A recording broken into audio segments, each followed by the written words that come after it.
नमस्कार मित्रांनो, quantum computer 7 अब्ज संगणक एकत्र आले तरीही कॅल्क्युलेशन करू शकत नाही. एवढं कॅल्क्युलेशन क्वांटम कम्प्युटर एका सेकंदाच्या आतमध्ये करू शकतं आणि तेही एकदम सहजरित्या करू शकतं.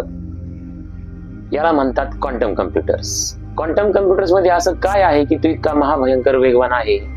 हे समजून घेण्यासाठी आधी आपल्याला सुपरपोजिशन ही संकल्पना माहिती पाहिजे. सुपरपोजिशन ही संकल्पना आपण मागच्या व्हिडिओमध्येही पाहिलेली आहे. आइन्स्टाईन यांनी सांगितल्याप्रमाणे त्यांनी सांगितलेल्या नियमाप्रमाणे कोणतीही वस्तू जास्तीत जास्त 3 लाख किलोमीटर प्रति सेकंद पेक्षा जास्त वेगाने प्रवास करू शकत नाही. हा नियम आपल्या सगळ्यांना माहिती आहे. परंतु इतक्या मोठ्या व अफाट ब्रह्मांडामध्ये असं काही आहे का की प्रकाशापेक्षा जास्त वेगाने एका ठिकाणाहून दुसऱ्या ठिकाणी डाटा वाहून घेऊन जाऊ शकतं? तर उत्तर आहे क्वांटम एन्टँगलमेंट. हे तंत्रज्ञान असं आहे की या प्रक्रियेमध्ये जर 2 इलेक्ट्रॉन क्वांटम एन्टँगल किंवा एन्टँगल केलेले इलेक्ट्रॉन जर अनंत अंतरावर एक इलेक्ट्रॉन ठेवला आणि आपल्या जवळ एक इलेक्ट्रॉन ठेवला आणि एका इलेक्ट्रॉनची दिशा आपण बदलवली आणि त्याच क्षणाला काय होत असतं की अनंत अंतरावर ठेवलेल्या दुसऱ्या इलेक्ट्रॉनची ही दिशा आपोआप बदलते. शास्त्रज्ञांच्या मनात प्रश्न पडला की एका इलेक्ट्रॉनची दिशा बदलल्यानंतर दुसऱ्याही इलेक्ट्रॉनची दिशा कशी काय बदलू शकते? अंतर तर भरपूर आहे. मग हे शास्त्रज्ञांच्या मनात खूप मोठं गूढ रहस्य होतं. शास्त्रज्ञांना हे खूप मोठं गूढ पडलेलं होतं. याच तंत्राचा शास्त्रज्ञांनी कम्प्युटर्स मध्ये वापर करण्याचं ठरवलं आणि याच तंत्राला म्हणतात क्वांटम कम्प्युटर. कम्प्युटरला 0 आणि या 2 अंकांची भाषा, जिला आपण बायनरी भाषा म्हणतो, समजत असते. एवढीच भाषा यंत्रांना समजते, तिचं नाव बायनरी. या भाषेवरच जगातील सगळे कम्प्युटरचे प्रोसेसर, लँग्वेजेस तयार झालेले आहेत आणि म्हणून यालाच म्हणतात 0 आणि 1 या 2 अंकांनी मिळून तयार झालेले बिट्स. म्हणजे कम्प्युटरची भाषा बनवताना 0 आणि 1 या दोघांचा समावेश होतो आणि संगणक एका वेळेस एकाचाच वापर करून भाषा तयार करत असते.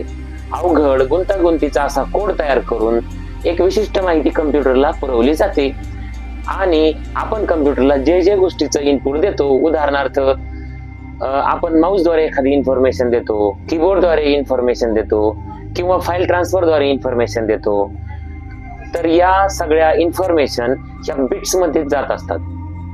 उदाहरणार्थ जसं पासवर्ड शोधणारे सॉफ्टवेअर वेगवेगळे कॉम्बिनेशन वापरून पासवर्ड शोधत असतात व जेव्हा त्यांना पासवर्ड सापडल्यानंतर ते पासवर्ड रिकवर्ड असा मेसेज आपल्याला देतात. म्हणजेच काय, एका वेळेस सॉफ्टवेअर एका पासवर्ड बसतोय की नाही हे चेक करत असतं आणि प्रत्येक वेळेस वापरल्यामुळं खूप वेळ लागतो. म्हणजे संगणक हा एका वेळेस 0 किंवा 1 या दोन्हींचा वापर करू शकतो. त्यामुळे सध्याच्या क्लासिकल संगणकाला की जे आपण घरी जो वापरतो कार्य करण्यासाठी खूप वेळ लागतो. परंतु नुकताच शोध लागलेला क्वांटम कम्प्युटर आणि त्याचा प्रोसेसर हे एक जगातलं आश्चर्य आहे की ज्यामध्ये 0 आणि 1 हे दोन्हीही अंक एकाच वेळेस काम करू शकतात किंवा वापरू शकतात आणि असंख्य आणि अनंत अशा कॉम्प्लेक्स गोष्टींवर एकाच वेळेस प्रक्रिया केली जाऊ शकते. जसं क्लासिकल कम्प्युटर्स मध्ये एका वेळेस एकच गोष्ट चालत होती, तसं क्वांटम कम्प्युटर मध्ये एका वेळेस अनंत कॅल्क्युलेशन चालू शकतात. मग असा प्रश्न पडतो की असं घडतं तरी कसं? खरी गोष्ट ही आहे की क्वांटम कम्प्युटर नेमकं कार्य करतं तरी कसं हे शास्त्रज्ञांनाही पूर्णपणे माहिती नाही. बरेच शास्त्रज्ञ असं म्हणतात की हे 0 आणि 1 यांना आपण क्युबिट असं म्हणतो. या क्युबिट कॅल्क्युलेशन करताना एकाच वेळेस समांतर ब्रह्मांडामध्ये वेगवेगळ्या कॉम्बिनेशनने कॅल्क्युलेशन करत असतात.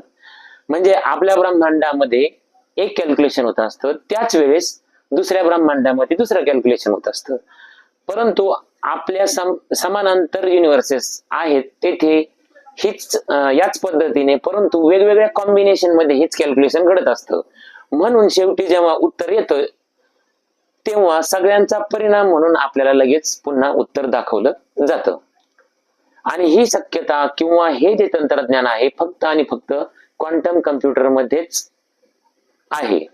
म्हणजेच थोडक्यात एकाच वेळेस वेगवेगळ्या समानांतर विश्वामध्ये जाऊन गणना किंवा प्रोसेसिंग करण्याची क्षमता ही क्वांटम कम्प्युटर मध्ये आहे. आणि हेच या काळचं किंवा आजच्या काळातलं आश्चर्य आहे. व्हिडिओ आवडल्यास कॉमेंट मध्ये नक्की कळवा. धन्यवाद.